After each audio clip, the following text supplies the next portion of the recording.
I want to thank you for the time, Mr. Chairman. This epidemic is something that greatly affects my region in Florida as well as it does many other areas of the country. I have 3 beautiful children. I literally couldn't imagine this being something that affects my family. I have a very good old military friend of mine I speak to reasonably often, and he lost his son, so it is something that touches close to home for me. I just want to ask a couple of questions quickly, just a little bit of fact-based questions here. What are the quantity of opioids that are obtained legally versus those that are obtained illegally that are relating to whether an overdose or an overdose resulting in death?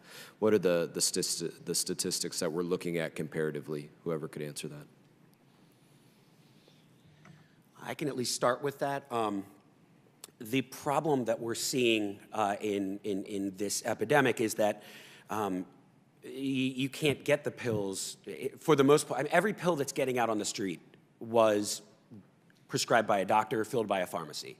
The problem is the people who are overdosing aren't just people abusing.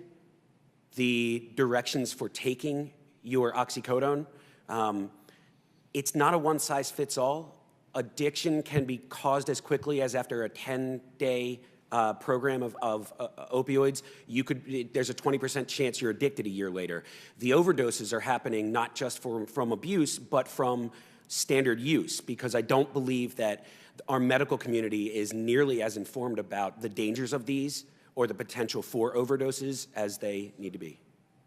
Certainly, but do you have a number saying this is how many opioid deaths or overdoses that were treated that are as a result of somebody that filled the prescription that was assigned to them or somebody that purchased it secondhand from somebody else? That's what I'm asking. Sir, I'm not aware that that information is available in Pennsylvania. One of the challenges would be is who collects that data. If it's stolen medication or taken out of a house, whether law enforcement gathers that information, the county coroner upon autopsy, or hospital, there could be a number of organizations involved in dealing with that death from an overdose, and so the data analytics on that is challenging to get. I have one statistic for you, but it doesn't distinguish your specific question. But this is from the U.S. Drug Enforcement Administration in a report in July of 2017 for Pennsylvania. In 2016, the presence of an opioid, either illicit or prescribed by a doc, was identified in 85% of drug-related overdose deaths. So whether it's illicit or actually prescribed, opioids are still a major player, obviously, in overdose deaths in Pennsylvania. Very good. Thank you for your response. What is the most commonly used opioid for overdose? Is it methadone, oxycodone, hydrocodone, fentanyl?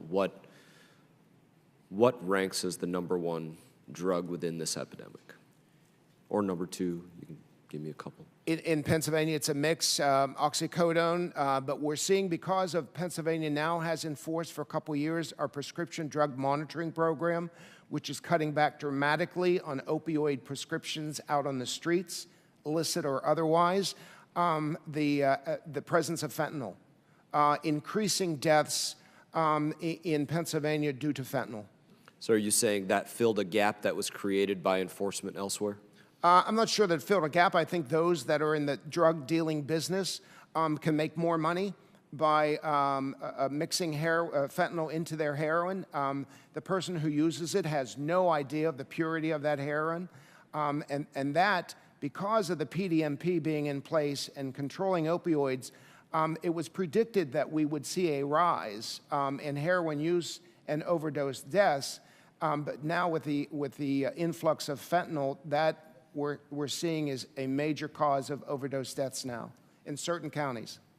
Thank you for your responses. This is undoubtedly something that we all need to find the absolute best way to work together on this across the states, across the federal government, across every locality to combat this.